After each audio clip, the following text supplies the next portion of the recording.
Una volta era il cuore della Repubblica Serenissima, poi diventarono le Tre Venezie, ora in più occasioni torna la proposta di creare una macro regione del nord-est. Lo spunto, manco a dirlo, sono i tagli pubblici, con l'indicazione da Roma di accorpare anche le regioni più piccole. E tra queste Friuli e Trentino, oltre a Molise e Umbria, solo per citarne alcune. Un'idea subito accarezzata dal Veneto, che da tempo pensa non solo ad un nord-est italiano, ma mitteleuropeo, con Austria, Slovenia e Croazia. In realtà il progetto ha più di 30 anni, quando con il presidente della regione Carlo Bernini si discuteva di Alpe Adria.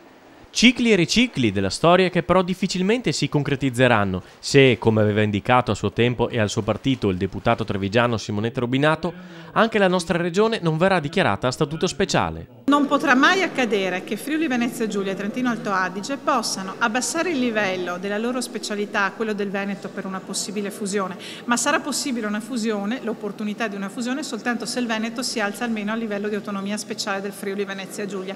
In caso contrario le altre due regioni non hanno nessun interesse a farlo, ovviamente, e resisteranno e si opporranno anche davanti alla Corte Costituzionale con l'arma dei loro statuti speciali. Ma che il Veneto ottenga lo statuto speciale è quasi una chimera se la politica, anche quella che è ora al governo, rimane sorda. Dobbiamo alzare il livello di specialità del Veneto almeno a quello del Friuli Venezia Giulia. Senza questo passaggio, che era tra l'altro una mia proposta emendativa alla riforma costituzionale, non condivisa neppure dai parlamentari veneti del Partito Democratico, è assolutamente impossibile parlare di una macro regione nel nord-est.